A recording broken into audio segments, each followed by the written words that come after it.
Nesties. This is Netta from Florida Zone 10A, and I have literally no space to grow. I'm limited. So I had plans already to paste together some leftover pieces of these things right here, because I just make them the size that I feel suitable for me.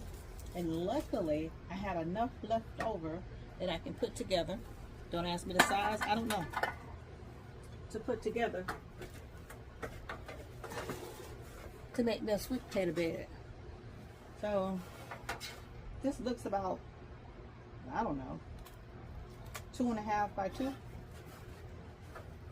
3 by 2, 3 by 2, I think, which is perfect. I have just enough of this stuff right here to seal it off, and then I'm gonna I'll probably put it over here up under the moringa tree. So I just finished putting this together, which came out perfect. Yes, I did force it together, but it's gonna do the job, and it's gonna make a nice home for sweet potatoes. It's not deep, which is fine, but we're gonna see what happens. And if they don't grow sweet potatoes, I can always move it and use it for white potatoes. So hold tight. Let me get some fabric cloth, and I'm gonna seal the bottom, because I don't want the bottom open, because you know those sweet potatoes they'll probably still get through and wreak havoc. But it's not so much that I want the sweet potatoes to get through. I don't want the roots from around here and the nematodes to come up into to the soil and increase my chances of contaminating the soil that I have in my containers. All right, I'm gonna get this sealed up, and then we'll go from there. Something that's so funny, these little, I think this come out of a little sewing kit. I have scissors over there that don't even cut, and these little tiny scissors right here, I think these the little blunt tip for kids are the best scissors ever. So I just went and cut this fabric cloth. And if you ever use some of this fabric cloth and you think something is burning, it's the fabric cloth. And also I want to tell you, be mindful where you put this rope, because it looks just like a snake, and you'll hurt yourself running. So I make sure that I have mine in a space that I see it and I know that it's a rope. It's just not laying on the ground. I probably need to put it in my tomato bush, to be honest, for them squirrels. But anyhow, I'm gonna double this up.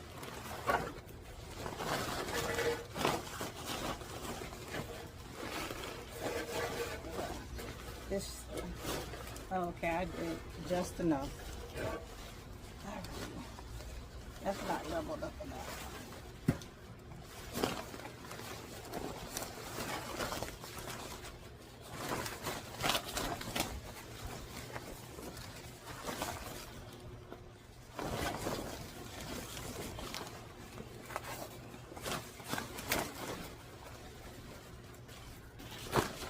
And when you have it, these little strings be everywhere. Well, I either cut them off, or I cover them up with or I cover them with a little bit of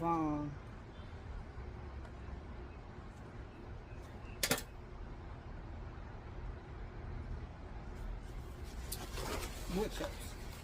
Alright, so I'm going to get this on here, and I'll show you guys what I'm talking about. This is what I've done to, I'm going to say 95% of my green stalks. I put a bottom on all of them so that nothing can come up through them, and we'll go from there. So you better watch it with this, it'll scare you.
Probably have to find another piece.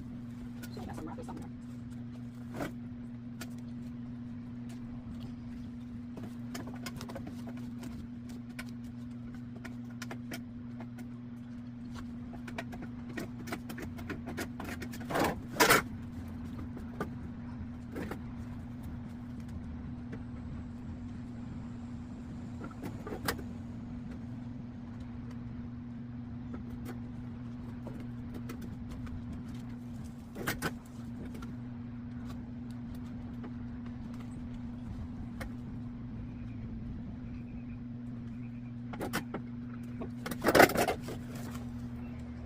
I just barely made it. Tip to tip. Okay.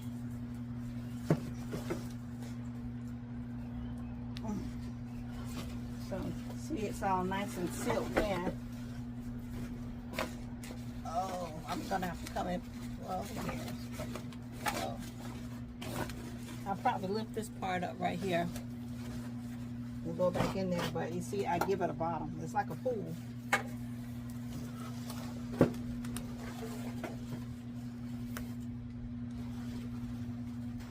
Container end up in this area right here, right next to the corn.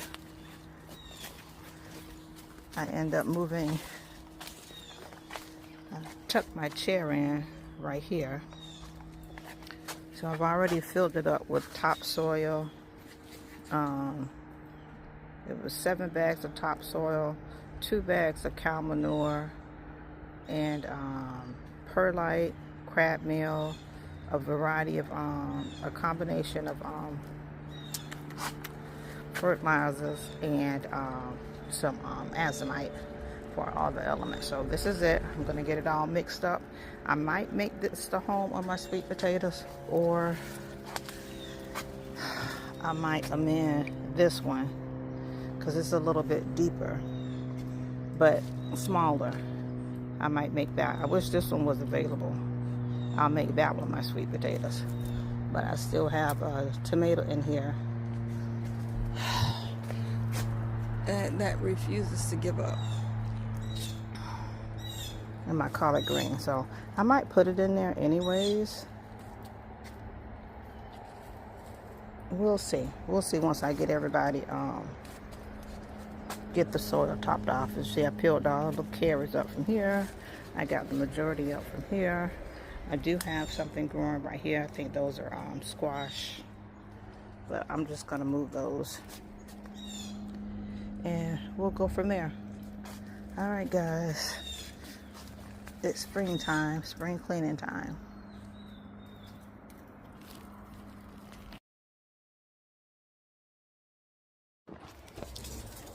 So, several days later, let me show y'all what I did with the containers that I was building so I could put my sweet potatoes in. This is how it went. I put this one over here, and I end up putting stuff from out of the crop cage in here instead of my sweet potatoes because it was the depth. I think it's about 1 foot high and probably 2 feet across or 2.5 feet across. And I'm like, I don't know if that's deep enough for sweet potatoes. Ooh, my bad. But so I just put some dwarf tomatoes in there, 2 okra, 2 basil, and I put the 1 sweet potato, and I thought I must have covered up a cucumber. So the sweet potato can probably come up here and latch on. I don't know if I'm going to put, I got an extra stand right here. I might put it right there and let it trellis it. So over here, I did put several sweet potato over here because this is way deeper. I don't know if that's 2 feet deep, 1.5 feet. I'm not really sure. I put that in there. I covered up some stuff, like the carrots was covered up. It's busting through. And I put a marigold in there, and I put the sweet potatoes in there. I did put 1 okra in there, and I put the stand. But the ideal is that as it grows, it can grow up the stand here. In addition, it can latch on to the fence here. This one right here, I thought about it, but that means that the sweet potatoes, when they do come out, they were going to crawl out and they're going to be all over here. I want to clean out this container and amend it. I really do. I need to pick my collard greens. I have that one over there and over there, and this one. I need to get those picked and processed. But anywho, I wanted to use this one, but I said no because it's gonna come out and be everywhere. So I left this.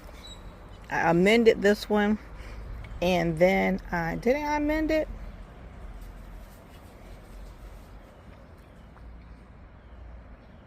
I think so, but I left that one squash in there, and I covered up the top leaves, and they're you know, they appreciated it. Oh, look at that celery growing in there. So like I said, I just wanted to tell you what I did. So that's that home with tomatoes, okra, and it gave me a chance to clean out that spot that was right there. So I was like, where am I going to put my okra? I have no room. So okra's going to grow in there. Okra got a serious taproot. Okra might bust through this container to get in that soil, and so is that one. But also I wanted it to be able to grow up and be a canopy and shade also. So I'm going to need some shade for some of this stuff over here. So there's I